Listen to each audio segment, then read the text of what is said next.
भारत सरकार की मदद से प्रदेश की भारतीय जनता पार्टी की सरकार ने हम लोग 33 नए मेडिकल कॉलेज वर्तमान में बना रहे हैं। 33 अनुमान कर सकते हैं 70 वर्षों में 12 और भाइयों बहनों मात्र 5 वर्ष में 33 नए मेडिकल कॉलेज, हर जिले में मेडिकल कॉलेज होगा।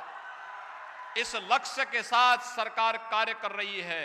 और गोरखपुर में तो बीआरडी मेडिकल कॉलेज में सुपर स्पेशलिटी ब्लॉक की स्थापना हुई है और साथ साथ all India institute of medical sciences का भी स्वयं एम्स जिसके लिए दिल्ली जाना होता था वो गोरखपुर में ही आ गया है। गोरखपुर में अगले महीने प्रधानमंत्री जी इसका उद्घाटन करने जा रहे हैं।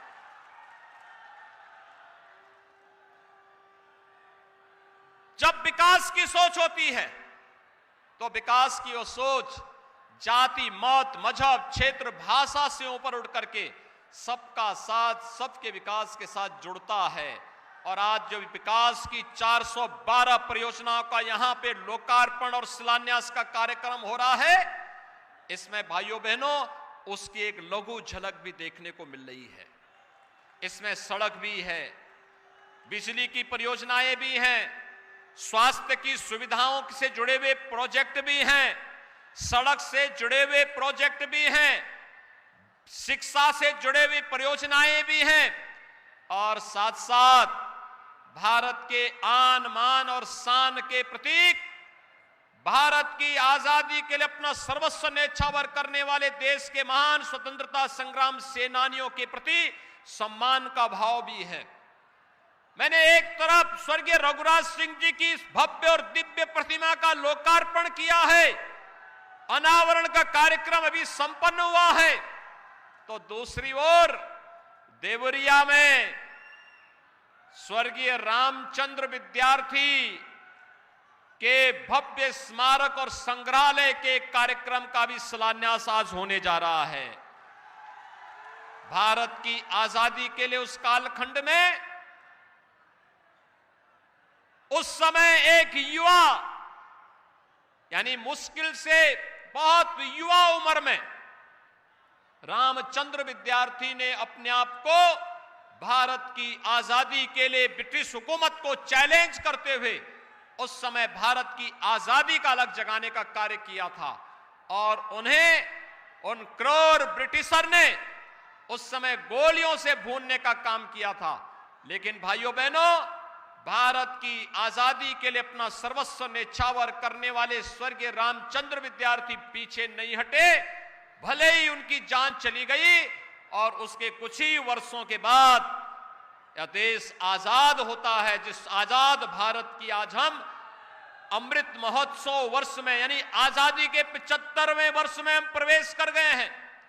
यह अमृत काल है और अमृत काल आगामी 25 वर्षों में भारत को दुनिया की सबसे बड़ी ताकत के रूप में स्थापित करने के एक संकल्प का कार्यकाल होना चाहिए।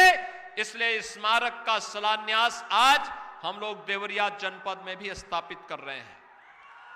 भाइयों बहनों, पहले गरीब के बारे में कोई सोचता कहां था। गरीब बालिकाएं कस्तूरबा गांधी विद्यालय में पढ़ती थी, सुविधाएं ठीक नहीं थी। आज तो कस्तूरबा गांधी विद्यालय की स्थिति को मैं भी आमूलचूल परिवर्तन करने के साथ ही उसमें व्यापक परिवर्तन लाया गया। जो विद्यालय पहले 8वीं तक चलते थे, अब उन्हें 12वीं तक चलाने की व्यवस्था, जिससे गरीब परिवार की कन्याएं भी पढ़ लिख सकें, आगे बढ़ सकें और उनकी प्रतिभा का लाभ समाज और देश को प्राप्त हो सके। आज कस्तूरबा गांधी विद्यालयों के तमाम भवनों के नए सिरे से उनके विस्तारीकरण के कार्यक्रम का भी यहां शिलान्यास हो रहा है। ये कार्यक्रम पहले भी हो सकते थे, लेकिन पिछली सरकारों में फुर्सत कहां थी। भाइयों बहनों, मैं आपसे जानना चाहता हूं, आपने पिछली बार भी यहां पर समाजवादी पार्टी का विधायक दिया, समाजवादी पार्टी की सरकार थी, क्या उस समय 12 से 17 के बीच क्या इस क्षेत्र में बिजली आती थी?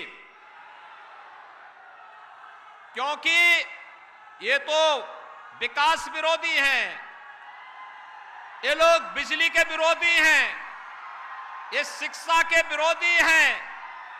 पहले बिजली नहीं आती थी और भारतीय जनता पार्टी ने बिना भेदभाव के बिजली सबको समान रूप से दी है। प्रदेश के अंदर हर जिले में बिजली है। आज आपके यहां बिजली आ रही है ना? अच्छी आ रही है। बिजली से आपके मोबाइल फोन चार्ज होने के साथ साथ अन्य सभी कार्यों को ठीक ढंग से आगे बढ़ाने में मदद मिलती है ना? विकास हो रहा है ना? अच्छा, मुझे एक बात बताओ, देवरिया और कुशीनगर जनपद इस बात के लिए 2017 के पहले बदनाम होता था कि गरीब का अन्न यहां पर लोग खा जाते हैं। खाद्यान्न माफिया यहां बड़ा हावी होता था। भाइयों बहनों, 2017 के पहले गरीब को खाद्यान्न नहीं मिल पाता था। आज खाद्यान्न मिल रहा है, राशन मिल रहा है।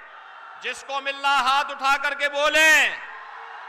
खाद्यान्न सबको मिल रहा है ना?